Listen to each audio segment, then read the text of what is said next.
Hello and good morning to all of you. आज जिस topic को हम यहाँ पर डिस्कस करने वाले हैं उस टॉपिक का नाम है सेंट्रलाइजेशन एंड डिसेंट्रलाइजेशन। लेकिन इस टॉपिक को एक्सप्लेन करने से पहले आप सभी लोगों से रिक्वेस्ट है, कृपया इस वीडियो को स्टार्टिंग से एंड तक देखें और जिन भी लोगों ने अभी तक इस चैनल को सब्सक्राइब नहीं किया है कृपया इस चैनल को सब्सक्राइब करें।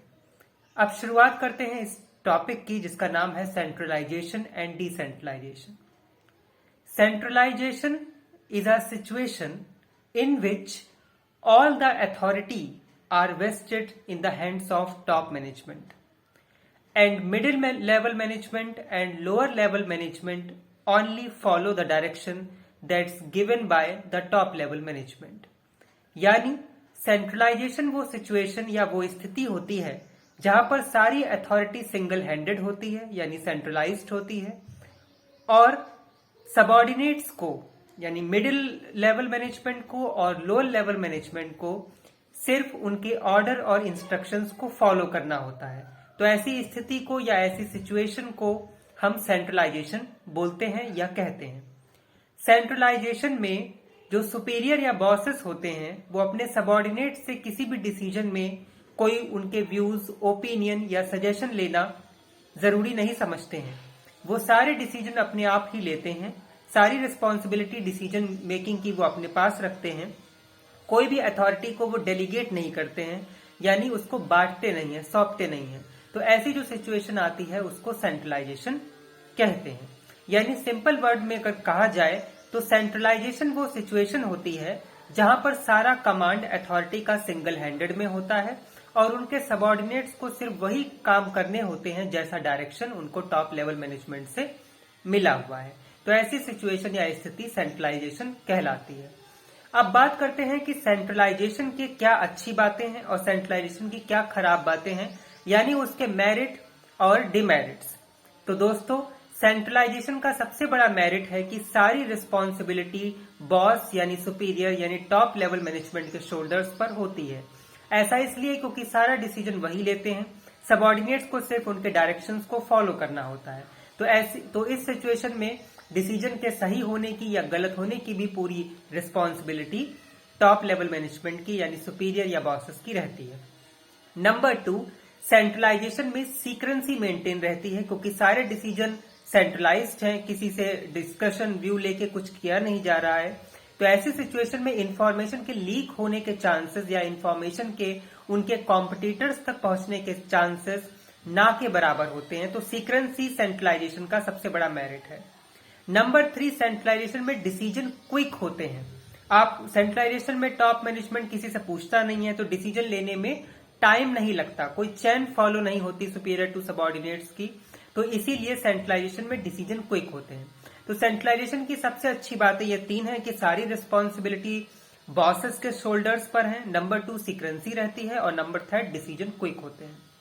लेकिन सेंट्रलाइजेशन जो स्थिति है या जो सिचुएशन है उसके डिमेरिट्स कई हैं।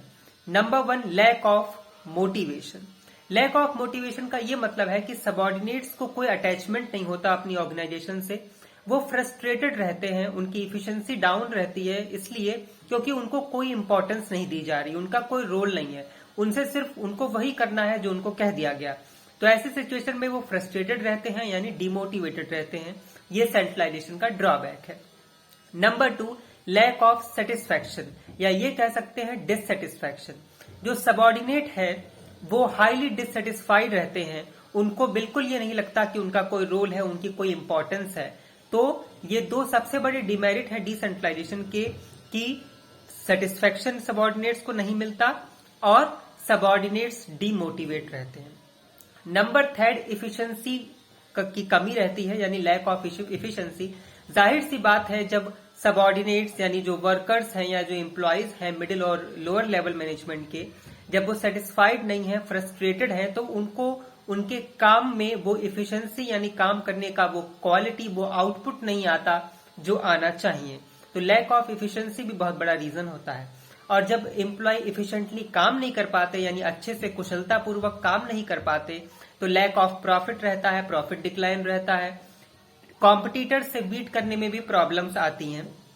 इसके अलावा सेंट्रलाइजेशन स्मॉल ऑर्गेनाइजेशन के लिए तो सुटेबल है, बट लार्ज ऑर्गेनाइजेशन के लिए सेंट्रलाइजेशन सुटेबल नहीं है, क्योंकि जहां लार्ज ऑर्गेनाइजेशन होती हैं वहां काम को डेलीगेट या करना ही पड़ता है, यानी उसको बांटना पड़ता है या सौंपना पड़ता है।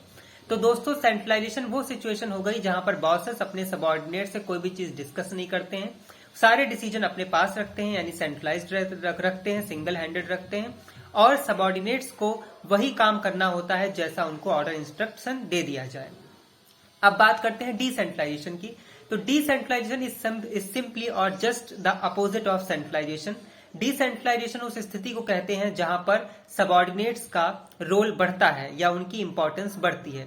सेंट्रलाइजेशन में जिस तरीके से कोई भी बॉस अपने सबऑर्डिनेट्स के व्यू सजेशन नहीं लेते थे, डिसेंट्रलाइजेशन में कोई भी डिसीजन लेने से पहले बॉस यानी टॉप मैनेजमेंट मिडिल और लोअर से उनके व्यूज, ओपिनियन, सजेशंस लेता है और फिर उसके बाद जो ठीक समझता है वो करता है।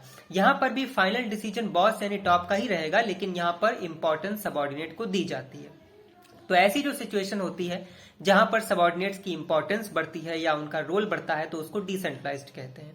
अब इसकी अच्छी और खराब बातें अगर हम जाने दोस्तों, तो जो सेंट्रलाइजेशन की अच्छी बातें हैं वो डिसेंट्रलाइजेशन की खराब बातें हो गई, और सेंट्रलाइजेशन की जो खराब बातें हैं वो डिसेंट्रलाइजेशन की अच्छी बात हो गई। जैसे सेंट्रलाइजेशन में एफिशिएंसी डाउन रहती थी, डिसेंट्रलाइजेशन में एफिशिएंसी बढ़ेगी।